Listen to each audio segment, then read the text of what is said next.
This is Joe Morse. You are listening to the History of Aviation podcast with Derrick Beeler, David Rowe, and David Gorman. Hello and welcome to the History of Aviation podcast, the podcast series where we discuss historic aircraft. I'm Derrick Beeler, and I'm joined today by co-host David Rowe and Dave Gorman. In this episode 27, we'll be discussing the Lockheed SR-71. The Lockheed SR-71 is a long-range, high-altitude Mach 3 plus strategic reconnaissance aircraft developed and manufactured by the American aerospace company Lockheed Corporation. From his studio near Bristol, Tennessee, Mr. David Rowe. How you been, David? I'm doing excellent. Glad to be here. Great stuff going on here, and we got a big race coming up at work, so I'm covered up with work, and I am covered up with airplane photos from my trip down to Florida. So I've had my nose stuck in the computer screen looking at airplane pictures every evening for the past week. So it's been pretty good. Very nice. I now present a cultured, sophisticated man about town. From his studio in Knoxville, Tennessee, Mr. Dave Gorman. How are things, Dave? What do you say, fellas? Things, Not much. things here are going good. We're back to school, so we hit the ground running last Tuesday with a bunch of in-services for a week, meetings and things like that. And our kids came back today for half day. I think most of them are coming back tomorrow, so I will call that a success. We did have a tornado that hit over on my side of town in the Cedar Bluff area and Lovell Road. Did a lot of damage, and a bunch of our kids had the power out at their house, and they've been told it might be out for 5 or 6 or 7 days. So, Wow. Thoughts to those kids trying to decide whether it's, better to try to come to school or deal with the aftermath of that storm. So tough way to start the year, but we're going to do the best we can and welcome them into the classroom and take care of them. So, but things are good. Doing real good. And then from his studio in Alcoa, Tennessee, Derrick Beeler. Derrick, our host and producer. How you been, pal? Everything is going uncommonly well. It's been a uneventful day in the rental car business at McGee Tyson Airport, Knoxville. And I am glad to be back in the studio for another great aircraft, the Lockheed SR-71. The many nicknames of this aircraft is what interests me the most, my favorite being Lady in Black. What can you tell us, Dave, about these different nicknames? Well, it's kind of funny, that there were nicknames based on where it served in Okinawa. I believe that was named for a snake called the habu. The Correct. Blackbird is the most common and maybe popular nickname for it. This is a plane not a lot of people saw for a long time when it was operational. And so having it suddenly appear out of the sky at air shows or, landing in England these things were operational. Out of Beeler Air Force Base, I guess, in California. So you might see them there sometimes, but they got up and out in a hurry, and so they would get out in a hurry. So you might not see them very long as they were taking off or coming in for a landing. So some people weren't sure what they were seeing. I was fortunate enough to actually see one fly. I was about 12 years old, and we went to an air show at Andrews Air Force Base in Maryland.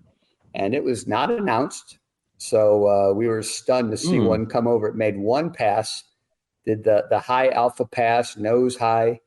And I don't know how fast it was going. I was having trouble looking up because my jaw was on the ground. No pictures, as Bruce likes to say, that it didn't happen. Yeah, it didn't happen. Bruce, I was Didn't happen. 12. I'm sorry. Yeah. And film was expensive. So, I was just happy to be there. But the amazing thing is there was a hangar that we walked through during that same air show, and there was a second Blackbird there. And my father talked to a guard my dad noted that there was like a cobra or a habu, that Okinawan snake painted on the tail.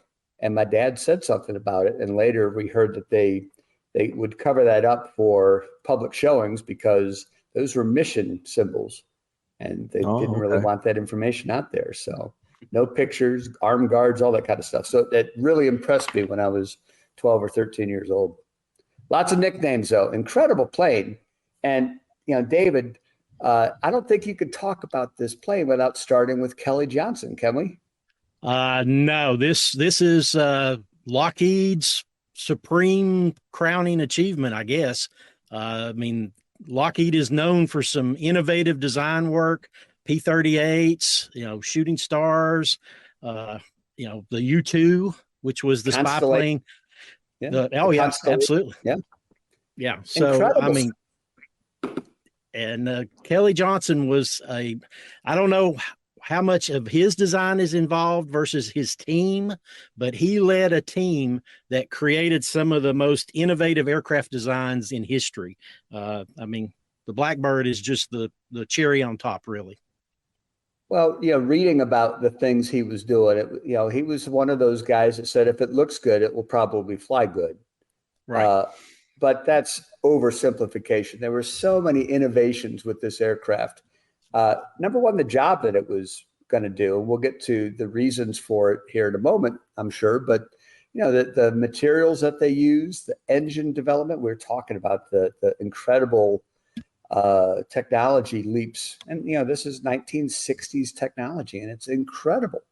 I think that there's only one thing ever to have flown as fast as this, faster than this, and that was the X-15 that flew faster. And other than that, we're still talking about a 60-year-old plane setting records. So, yeah, most of the records have not been broken and likely won't be with a crewed aircraft.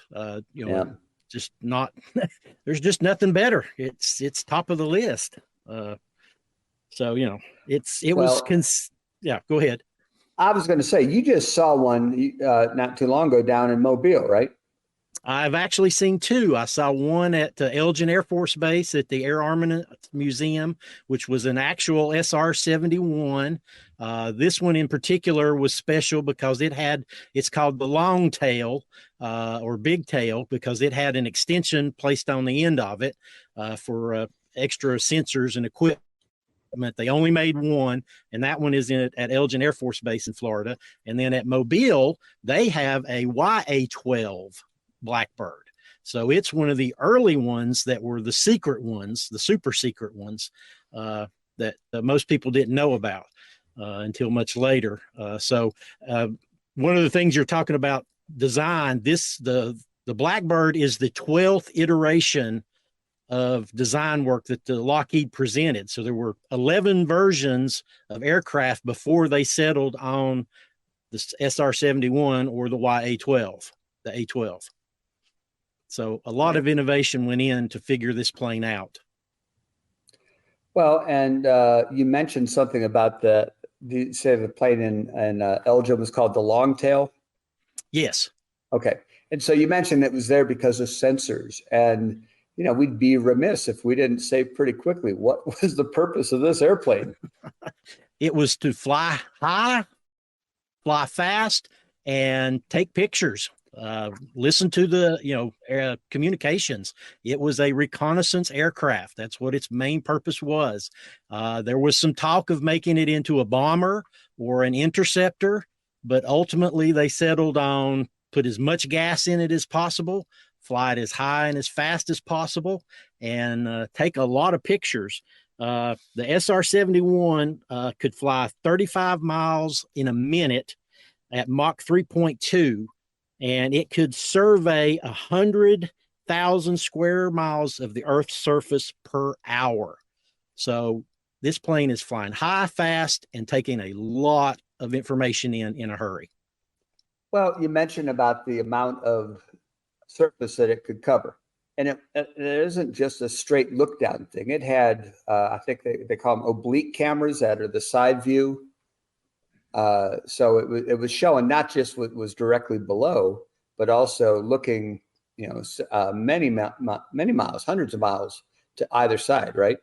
Very correct. Yes, they upgraded the equipment inside as as technology improved, they added oblique cameras, they added special electronics.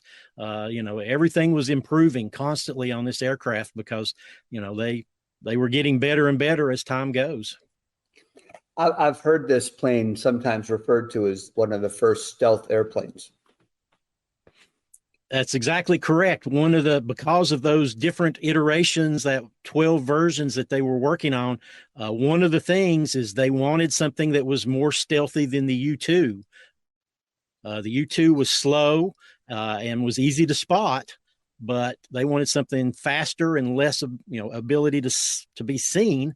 And if you look at the aircraft, it has all the hallmarks of our current stealth aircraft: the odd angles, the extended wings, the long lines that diffuse the radar, coatings. The black paint had special coatings in it to help absorb the radar to keep it from being reflected.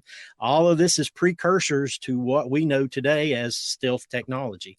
And so many of those advancements were really, really ahead of their time, and nothing else. I mean, you weren't seeing those things being done with other commonly seen aircraft. This was a top secret development that took place out of the prying eyes of most people, and was operational before most people knew it had even been developed. Exactly. Here's a great story that I heard. The CIA is who kind of initiated the need for this aircraft because they wanted to be able to spy across the world. So to pay Lockheed and keep it off the books, so to speak, they sent money through the mail in checks to C&J Technology, or C&J Engineering, to his house. And that's how they paid him. He took the money and then deposited it in. So there was no money going to Lockheed. It was going to C&J, which stands for Clarence Johnson. Yeah. Kelly Johnson. Kelly Johnson. Yep. Isn't that amazing? Exactly. Well, in relation to that, they also had an off-site place for parts. So as they were sending parts in to build the SR-71, they didn't go to Lockheed. They went to San Fernando Valley in California to a warehouse. And then at the warehouse, things were put into trucks and then trucked to Lockheed. Well, the postmaster got suspicious for all this equipment going to this one warehouse and then disappearing. And so he had somebody tail the truck to see where it was going. And the guy driving the truck was stopped before he got to Lockheed, and met up with some armed people, I'm sure, who explained to him that you don't know anything, you didn't see anything, go home.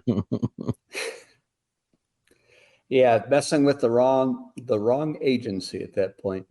Well, exactly. Secrecy is paramount, and they were not, they didn't want anybody to know what was going on when they were building this thing. Well, it's funny because that's how we felt about the Soviet Union at that time. And this, maybe it's hard to imagine in 2023 to think about what was known as the Cold War and the amount of secrecy, the amount of paranoia, the amount of fear about what we didn't know about the other side. And Russia was Soviet Union was a closed society, and there were satellite countries that were under the control of the Soviet Union, and being supplied militarily by the Soviet Union. But we didn't know what they had. We didn't know about their submarine technology, their bomber technology. We were trying to figure out and plan for how do you stop them? How do you intercept their missiles? What are their capabilities? And so we had to take a lot of chances, and spies on the ground were employed. Spies who lived nearby or in bordering countries were employed. But you mentioned the U-2, and that was an early answer to trying to solve this problem, right? Very much so. It was covert flights over the Soviet Union, taking pictures and information, and all that was great until there was a shoot down of one of the U-2s. Gary Francis Powers was shot down and captured by the Russians. And suddenly everybody knows that the U.S. is spying. So that there was no way to get around it. It's not a weather reconnaissance flight, which we tried to say. No. Yeah, that was pretty clear what happened, and a lot of embarrassment to the U.S., to the CIA, who had to acknowledge that this happened. Dwight Eisenhower was furious because he knew the flights were happening and was basically assured that we weren't going to get into this trouble. Two things I didn't realize until I was doing a little bit of research for this episode is that the development of the SR-71 began before that shoot down. So it was already in place, and I mean, I don't know why that surprised me, because we're always pushing, always, the next best thing. The always things innovating. the things that are flying right now, it might be 10 years before we hear about it, but it's already, they're out there, I'm sure, But the other thing was the SR-71 never overflew Russia. Did not realize that. But I guess that was part of the deal after what happened with Francis Gary Powers, never to overfly Russia again. That was one of the interesting things, exactly, that the U-2 was covert missions. They were unannounced. We didn't talk about them. They were undercover. The SR-71 was used for overt reconnaissance. Literally, hey, we're up here. We're flying down the coast. We're flying in international air. We're not crossing over Soviet Union, but we're definitely looking at you. You know we're here. One of the things I read was that the SR-71 has, like you said, it has that Habu snake on it. It has mission markings. It has names and numbers, and it says it's a United States plane. Whereas when the U-2 was doing it, it was kind of blank. It really didn't have anything on it because they were covert. So it was a different way of doing it, trying to do the same thing. One was directly over, but the 71 never went over Russia or over the Soviet Union at the time. It did, of course, have a lot of interesting missions, and I'm going to assume you might have a couple of those to profile for us or highlight. Yeah, there's a couple of really interesting ones. There was an SR-71 going down the Norwegian coastline, looking into the Soviet Union, when it had an engine failure. And so the plane diverted into Swedish airspace, and the Swedes sent up a couple of Viggen fighters to escort it over to Danish airspace. And while they were doing that, the Soviet Union launched MiG-25s in an attempt to shoot it down.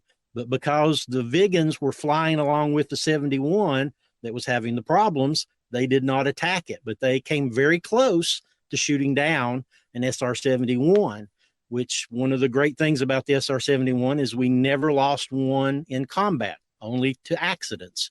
So it had a reasonably good track record not in combat, because that's not what it did. It was a reconnaissance. But when it was in use, nobody could touch it. Goodness gracious. Yeah, I can't imagine looking out the window of the SR-71 and seeing some Viggens on your wing. But given the alternative, that might have been welcome. Exactly. Well, they're lucky they didn't try to escort them to a landing in Sweden, I suppose. But hopefully all that was worked out through diplomatic channels. Just protect them and let them get landed in a safe place. I also read one about a pilot that landed at a base in Asia somewhere. It was kind of vague about where this happened, but apparently the crews carried a special envelope. And when they landed at this base, the base commander was upset that, why have you landed at my base? What are you doing here?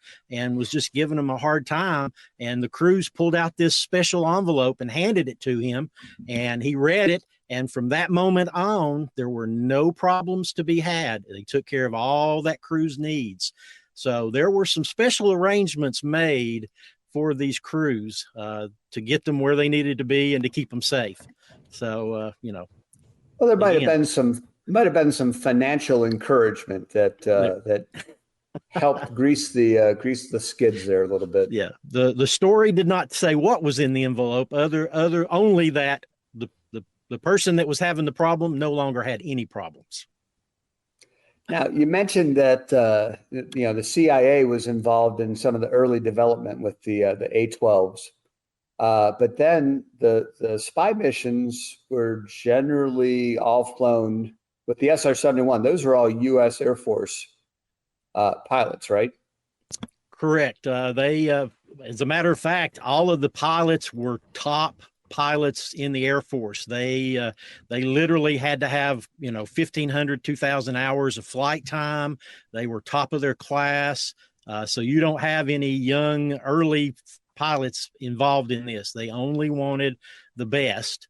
As a matter of fact, I was reading about one of the pilots was interviewed and asked, this is a secret thing. We can't really tell you anything about it. If you go into this, you're going to lose your path for promotion that you're on and go into a new path. If you're okay with that, then say yes, and we'll put you into the program. So he said yes, of course, because it was new and exciting.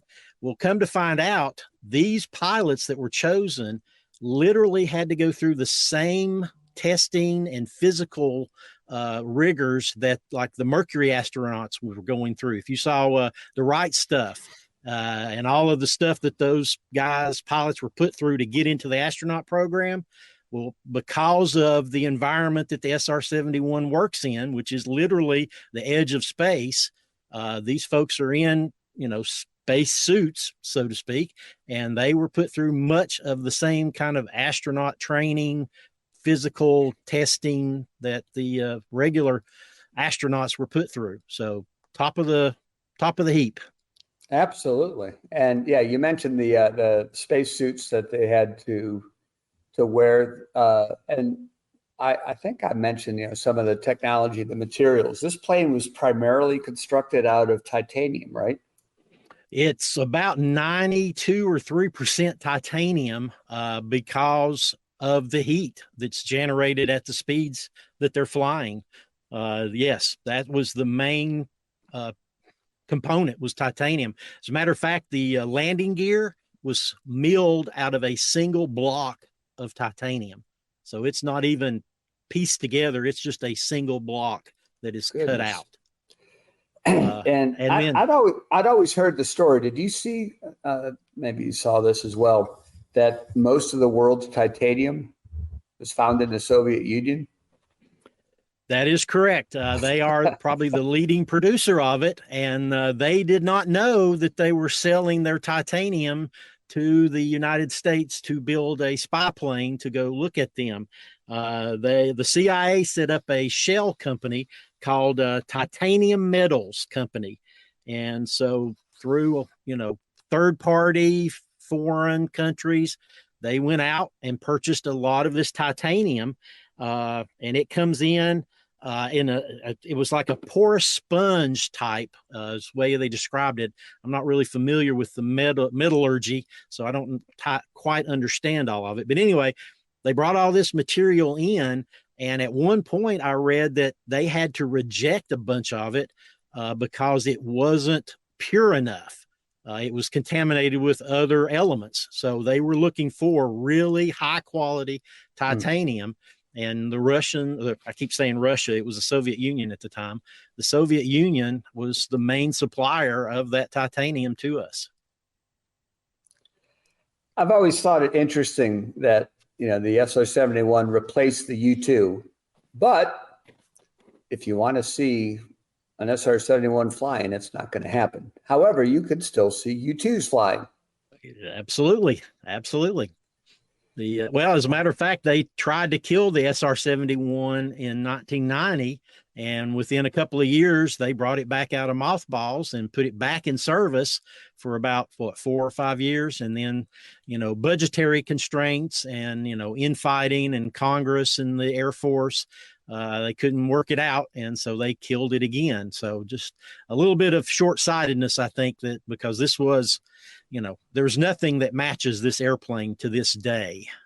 As far as we know. Well, there is rumors. Of course, everybody saw the latest Top Gun with the Dark Star, so that's a movie machine, but there is an Aurora, an SR-72 that is supposedly at Lockheed in the works. But obviously that's just rumor and innuendo. Nobody knows for sure. Yeah, David, I think it's a shame that we've been talking for 25 minutes and we haven't mentioned those works at Lockheed. You know where I'm headed, right? The special development group at Lockheed with their own their name. Oh yeah, the Skunk Works. Yes, that's they are behind all of this design work. The U-2 and the SR-71. They specialize in the unusual and the different and the special needs. They are quite famous for their design work. They were off to the side of the airport. I think at Burbank Airport, perhaps. Is that right? Wherever they were doing their development. They were kind of off to the side because they were doing top secret stuff. Exactly. And the Skunk Works was from Little Abner, and that was the name that got adapted and adopted, and then became the Skunk Works over time. They have a symbol of a cute little skunk that they appears on some SR-71s, and my gosh, I've got a shirt with it. It's pretty cool. But yeah, there's a book by Ben Rich who was what was his title? I think he might have been the head designer after Kelly Johnson. I am so sorry. I don't remember exactly what his job was. You're correct. There. Okay. Yeah, you're right. He took Kelly Johnson's place afterwards. Yeah. And it's a tremendous book with the history of Skunk Works and their development. It's something that I've read several times. I really wish they'd make a movie, but so much of it is still secret that I don't guess they could. But when you think about Area 51, with everything you might have ever heard about what might be going on there, the Skunk Works have spent some time out there, haven't they? Oh, you better believe they have. So when they were testing this plane, not just the materials, but the invisibility, the radar cross section, making sure that it was as big as it was and as hot as it was going to get, they had to go through all kinds of rigorous testing. Just to make sure the airframe could withstand heating up, cooling off, heating up, all the cycling through temperatures. I always heard another story about how on the ground, if this plane were full of fuel, it would leak like a sieve. And so they normally didn't fuel it completely on the ground. Have you heard that before? Yes, that is correct. And I really never dove into it to figure out why, but I found out why. The aircraft has a wet wing, meaning all of the fuel is in the wing, in a big open space inside the wing. Now, the problem they had is you can't put a metal box to put the fuel in. You can't put a plastic or rubber bladder in there to put the fuel in, because the temperatures that this aircraft was dealing with would be 400 to 500 degrees at the nose and 600 or 700, 800, maybe even 1,000 degrees at the back, with the engines producing that massive amount of power. So there's so much heat that they could not just do a traditional gas tank. So they just sealed up the inside of the aircraft and filled it with fuel. Well, because it's titanium, it has it shrinks and it expands due to the heat. And so when it's sitting on the ground, the metal has shrunk and you have gaps. So whatever sealant you put in there to seal it, well, that's going to burn up as you fly it. So after a flight or two, all that sealant is burned away and you've got to reseal this wet wing. So that's why it does leak. And you're correct. They didn't fill it up at when it took off for a couple of reasons. One, for weight. They didn't want to overweight the aircraft in case they had to, abort the takeoff or a single engine takeoff. You wanted to keep it light. So yes, they would take off, and a lot of times they would, they could refuel as many times as the mission required. So once you got it into the air, you just stay up as long as necessary. I was reading that they could go about 90 minutes on a full fuel tank. So you only had about 90 minutes at Mach 3 before you had to drop down and get some new fuel. So a lot of hookups there. Now that fuel was also special. JP7, I think, that had a really, really high ignition point. Again, another story that might be apocryphal. They say that you could throw a lit match into a puddle of JP7 and it would not ignite. It needed to be much, much hotter. Correct. That's 100% correct. It had a very high volatility point. Or a high flash point, I guess is what it's called. They used TEB, triethyl borane, to start the engine. So if you've ever seen a video and there's a green glow coming out of the engine, well, that's that TEB being injected into the afterburner because it's a very, very hot fire that as a matter of fact, as soon as it touches air, it turns to fire. And that's what they use to start the engines. And I was reading that the aircraft, the Blackbird, only had 16 shots of this TEB to use. So when you're flying, if you have an engine out and you need to restart, you've only got 16 total. So you've got to be, judicious with your use. If you're up and about and have problems, don't overdo it, because at some point you're going to run out of the ability to start your engine. Goodness gracious. So again, just another in a long list of firsts and major development breakthroughs and things that they had to work through as this plane was being developed. The mission to be able to overfly and to collect data from whether it's electronic intercept or mostly photography. That was crucial. We haven't had the SR-71 flying in that role now for over 30 years, right? Right. Yeah, it's the only place is a museum to see it now. Yeah, and you mentioned two that you saw, one in Alabama and one down in Eglin Air Force Base. First one was Mobile, right? Yeah, Mobile, Alabama, at the USS Alabama at their park. They have an A-12 with one of the engines on a cart. You can actually look into it and see it. And speaking of the engine, let's talk about it for just a second, because this thing is a technological marvel. It is a turbojet engine inside of a ramjet engine. So as the plane takes off, it uses the turbojet to take off. It's a Pratt & Whitney J58 axial flow turbojet. And so you take off with that engine and you get it up into about Mach 1.2 or 3, and the afterburner's burning. And if you've ever looked at the Blackbird, it has this little cone outside of the engines, and that cone is adjustable. So as the speed increases, it forces the air into the engine at the right speed, and the turbojet engine becomes less and less of the power as the ramjet builds up speed. And suddenly the ramjet is providing most of the power to the afterburner as opposed to the JP58 or the J58. So it's just a technological marvel of airflow and baffles and bypasses. I was looking at it, and it's just, the engineering on this just blows my mind.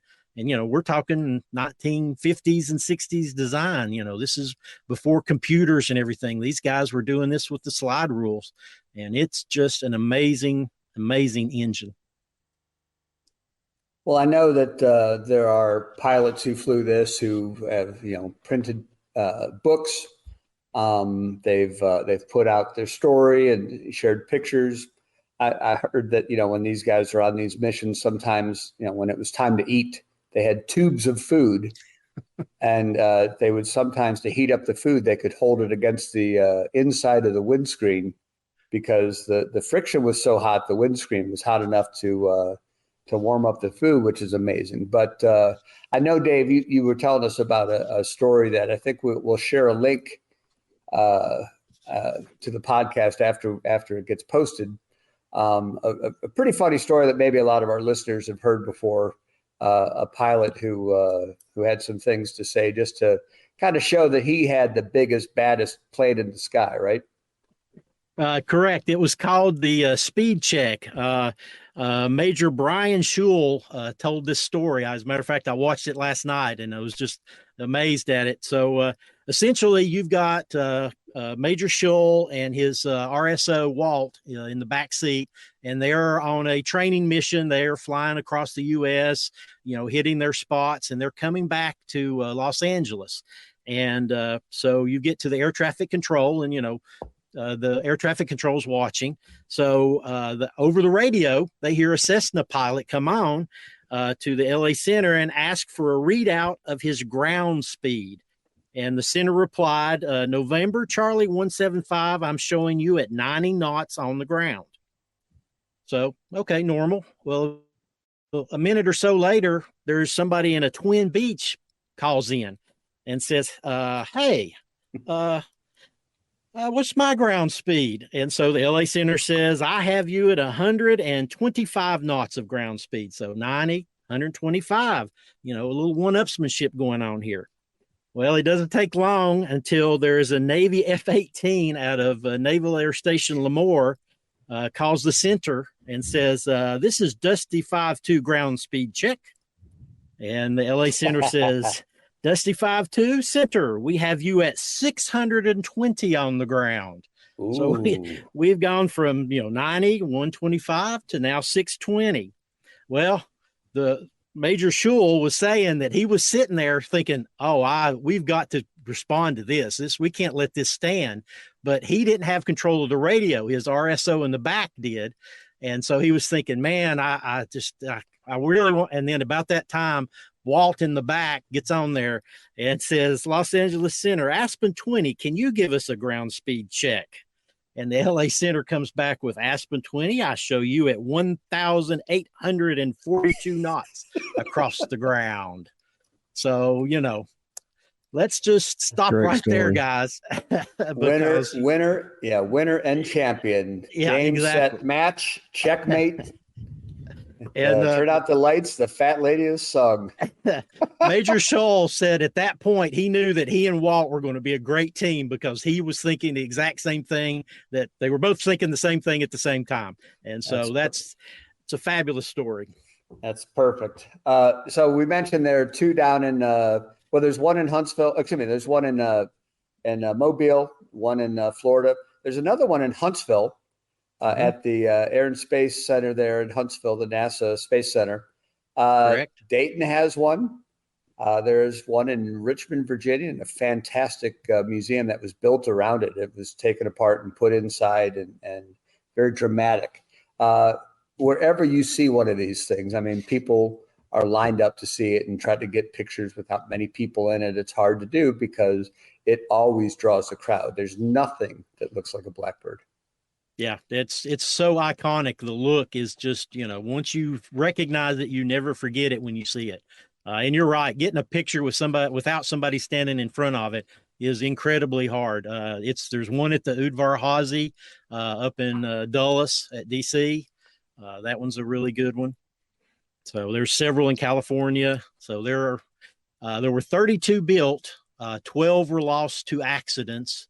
I believe there was only one crew member that was killed due to one of these accidents. So, but yeah, there's 32 of them total built. And so there's a few out there if you want to see them. Absolutely. We didn't even get to the D-21 drone, did we? No, that was another, innovative idea.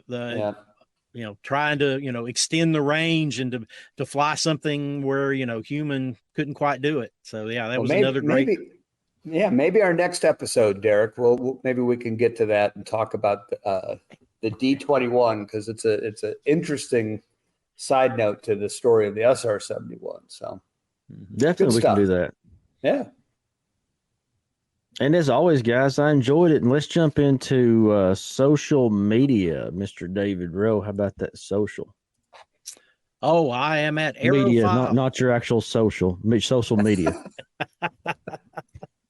Oh, I am at aerophile.com, AEROWEPHILE.com. YouTube, Instagram, Facebook. I've got a website, plenty of videos on YouTube to watch. I've got some great stuff of the Blue Angels up that I shot just last week. And so come, please check it out. Dave Gorman, social media. I understand you have a lot of new pictures up on your social media. Well, I put up a bunch of videos on my YouTube Nice. account at what is that called? Oh, Gormania. There it is. And David, I've had since I put those videos up in the last 2 weeks, 25,000 more views than normal. So you do that in a weekend, but for this guy, I'm feeling pretty good about that. So, but yeah, check them out. All kinds of videos from Oshkosh were posted up there. Lots of different aircraft that were taxiing by, some in flight, but a lot of it was shot on my phone. And conveniently, a lot of aircraft were taxiing right in front of us. Instagram, I posted some plane pictures there, things I'm still working through with Oshkosh. That's the problem with having a camera that's, pointing at the sky a lot. You tend to take a lot of pictures. So it's a nice problem to have, but working through those things. I did want to give a shout out to our favorite Uber driver, Darren, who tells me he listens. He's in the car a lot and he likes to listen to our show. And he's a guy that helped me with some photography tips not too long ago. Big local aviation fan and great photographer too. So keep on listening, guys. We enjoy getting the feedback from you, and always like it if you have suggestions for episodes. We definitely do. And the history of aviation, social media, I don't have it up here yet, but we do have the Facebook group. Tell us a little bit about that, Dave Gorman. Oh, I wish you hadn't said that because I would have written down the address. I'm going to talk really quickly about it and see if I can find it here quickly, because we do have a History of Aviation podcast Facebook group. And let's see. Oh, we got 20 followers on here. That's fantastic. Okay. So facebook.com and then / History of Aviation podcast will get you to that. So I see it there on the crawl at the bottom of the screen. That'll take you. Maybe right I did put it on there. It looks like you did. So that's a good thing. So we'll post this episode soon, and you can hear it there and check out. What did you say? This is number 27? 27. Episode 27. Fantastic. So there's lots more to pick from. And as we mentioned, we do love getting some feedback from you guys. And if you have any more suggestions, keep it coming. And all of our links, including the phone number you can call and or text and leave voicemail or text feedback, is also down below. Any information you want about this podcast, you guys' social, the show's social is all right down below the podcast. So be sure and check that out. I enjoyed it, guys. Absolutely. This is a fantastic aircraft with an unbelievable history and a great wow factor. So go see one in a museum near you sometime. Okay. Absolutely. Definitely. Thanks for listening to the History of Aviation podcast, episode 27. Please rate, review, and subscribe. Follow the podcast on Apple, Spotify, or wherever you get podcasts. For David Rowe, Dave Gorman, I'm Derrick Beeler. Thanks for listening to the History of Aviation podcast.